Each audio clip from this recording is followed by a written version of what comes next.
What if the biggest threat to North America's economy isn't a recession, but a trade agreement that was never actually designed to end?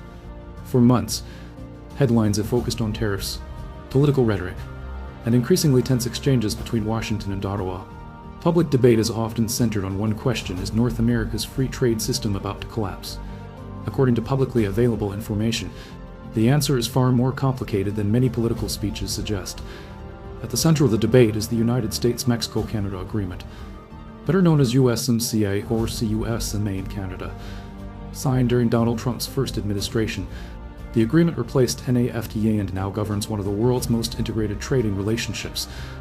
Every year, hundreds of billions of dollars worth of goods cross the U.S. minus Canada border. Automobiles assembled in Michigan contain components manufactured in Ontario. Canadian crude oil supplies a significant share of U.S. refinery demand. Agricultural products, aluminum, steel, electricity, and critical minerals move across the border with supply chains that often cross multiple times before reaching consumers. This isn't simply international trade. It is one interconnected industrial ecosystem. That is precisely why the scheduled review mechanism built into USMCA has attracted so much attention. Under the agreement, member countries are required to review its performance after 6 years, contrary to some public commentary. However, the review is not an automatic expiration date. Instead, it provides governments with several legal options, including extending the agreement, continuing negotiations, or beginning a longer review process. Even if political disagreements emerge, the legal framework does not simply disappear overnight. Nevertheless, trade policy became increasingly contentious. During recent political campaigns, Donald Trump repeatedly argued that existing trade arrangements disadvantaged American manufacturing and promised to pursue tougher negotiations with major trading partners, including Canada and Mexico. Tariffs once again became a central tool in that strategy. Supporters viewed the approach as leverage. Critics argued that it risked disrupting highly integrated supply chains that had taken decades to build. Meanwhile, Canada faced its own strategic dilemma, with roughly 3-quarters of its merchandise exports historically destined for the United States. Few countries are more economically connected to a single trading partner. Any prolonged disruption would inevitably affect investment, employment, manufacturing, and consumer prices on both sides of the border. But beneath the political headlines, another story was beginning to unfold. Rather than preparing only for another round of negotiations with Washington, Canada also started examining a much broader question. What happens if dependence itself becomes the greatest strategic vulnerability? That question would eventually shape not only Canada's negotiating position, but potentially the future architecture of North American trade itself. To understand why this dispute matters, you first have to understand how North American trade actually works. Many people imagine trade as finished products moving from one country to another. In reality, modern manufacturing looks nothing like that. A single automobile assembled in the United States may cross the U.S. minus Canada border multiple times before it reaches a dealership. Steel may be produced in one country, stamped into body panels in another, assembled into components somewhere else, and finally installed in a factory hundreds of miles away. The same pattern exists for aircraft parts, medical equipment, agricultural products, energy infrastructure, and countless industrial goods. This is what economists describe as an integrated supply chain. Instead of two separate economies trading with each other, the United States and Canada have gradually developed production networks that function almost like a single manufacturing system. That reality changes the way tariffs work. A tariff is often presented as a cost imposed on foreign exporters. In practice, however, the burden is usually shared across the entire supply chain. Importers pay higher prices, manufacturers absorb additional costs, distributors adjust inventories, and consumers frequently end up paying more for finished products. According to numerous economic studies of previous tariff rounds, the final cost rarely remains confined to the targeted country.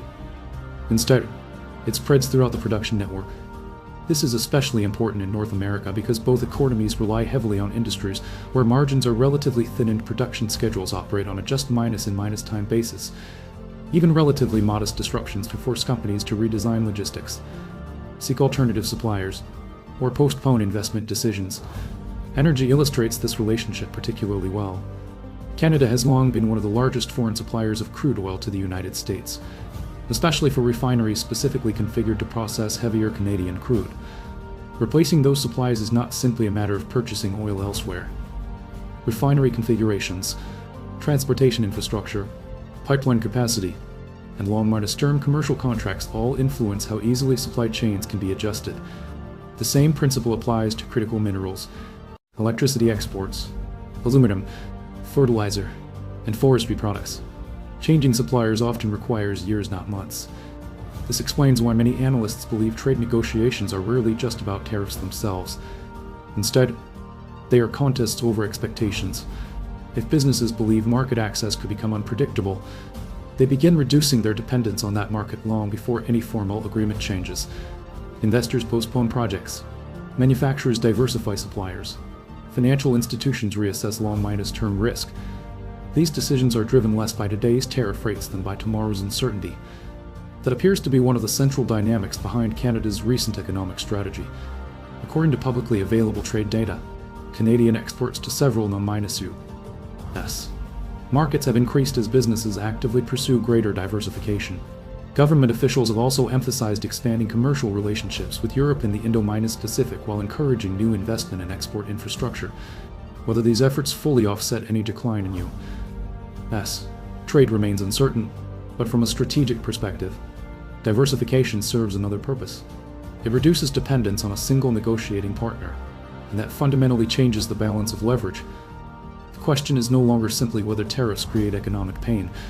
The more important question is whether that pain forces political concessions or instead encourages companies and governments to permanently build new commercial relationships elsewhere. That distinction would soon become the defining issue in the negotiations themselves. By the time formal review discussions moved closer, the economic debate had evolved into something much larger than tariffs. It had become a contest over negotiating leverage. From Washington's perspective, the logic appeared straightforward. The United States remains Canada's largest trading partner by a wide margin. A significant share of Canadian exports still depends on access to the American market, and the U.S. economy is several times larger than Canada's. Under that assumption, applying economic pressure could, in theory, encourage Ottawa to make concessions before substantive negotiations even began. According to public statements from U.S.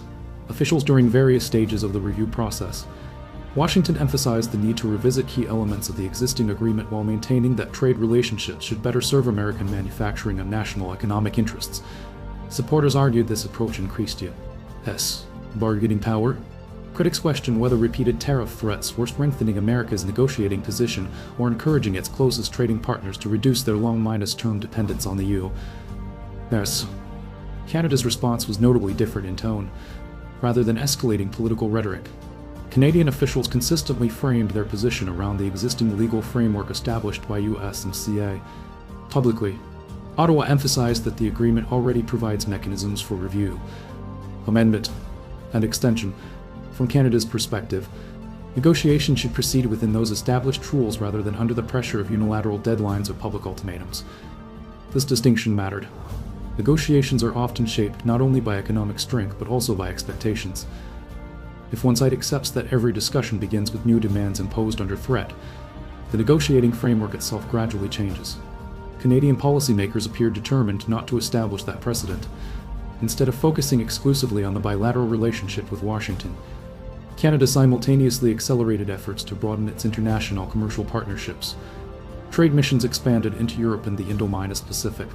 Investment discussions increasingly emphasized supply-chain resilience, critical minerals, clean energy, and advanced manufacturing.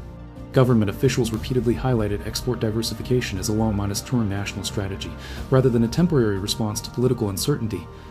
According to publicly available trade figures, Canadian exports to several non-US markets have continued to grow over recent years. Although the United States remains by far Canada's largest trading partner, that distinction is important. Diversification does not replace the American market overnight. Rather, it changes future bargaining dynamics. Every additional customer outside North America reduces the economic consequences of future disruptions with any single partner. Meanwhile, businesses were making their own calculations. Corporate executives generally prefer predictable regulatory environments over political uncertainty.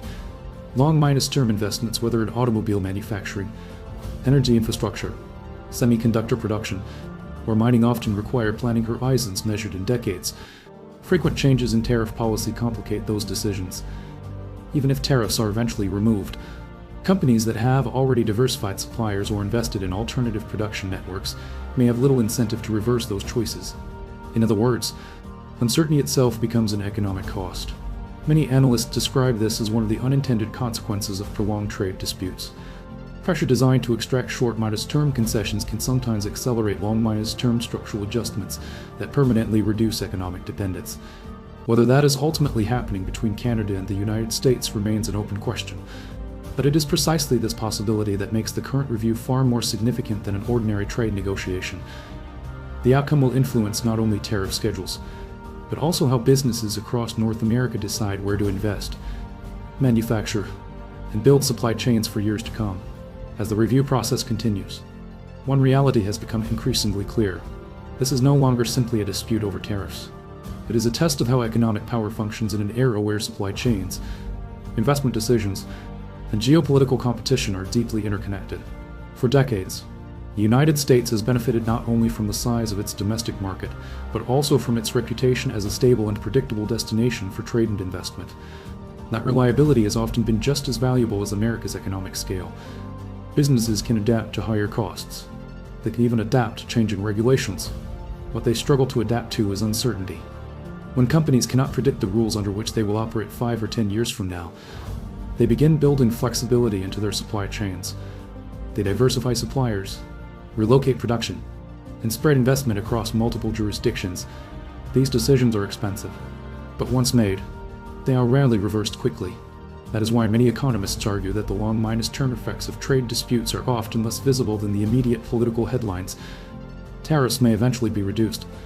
Negotiations may conclude. But factories, logistics hubs, transportation infrastructure, and commercial relationships established during periods of uncertainty often remain in place for decades. This broader strategic picture also explains Canada's emphasis on diversification. From Ottawa's perspective, expanding commercial ties beyond the United States is not necessarily about replacing its largest trading partner. Given the scale and integration of North American commerce, that would be extremely difficult. Instead, it is about reducing vulnerability. The greater the number of viable export markets, the less leverage any single customer possesses during future negotiations. At the same time, the United States faces its own strategic calculation. North American manufacturing remains one of the world's most integrated industrial systems. Automotive production, aerospace, defense manufacturing, agriculture, and energy all rely on highly coordinated cross-border supply chains. Maintaining those networks supports not only economic growth, but also broader strategic objectives, including industrial resilience and competition with rapidly expanding manufacturing centers elsewhere in the world. Many policy analysts therefore argue that preserving North American competitiveness may ultimately require balancing domestic political priorities with the long-term benefits of regional economic integration. Whether policymakers reach that balance remains uncertain. What is clear is that both countries have incentives to avoid prolonged instability. Despite moments of political tension, the United States and Canada remain each other's largest economic partners across numerous sectors, and both economies continue to benefit from one of the closest commercial relationships anywhere in the world. The current negotiations will help determine how that relationship evolves during the next decade. Will North America continue strengthening an integrated economic bloc capable of competing globally? Will repeated cycles of tariff disputes gradually encourage businesses to shift investment toward alternative markets and supply chains? That question extends far beyond any single administration or any individual political leader. It goes to the heart of how economic influence is maintained in the 21st century. History suggests that lasting influence depends on more than market size alone. It depends on trust, predictability, and the confidence that long-term agreements will remain reliable regardless of political cycles. The USMCA review is ultimately about much more than revising a trade agreement. It is a test of whether North America's economic architecture can adapt to political change without sacrificing the stability that has supported hundreds of billions of dollars in trade for decades. And whatever the final outcome, the decisions made during this review will shape the continent's economic landscape long after the headlines surrounding today's negotiations have faded.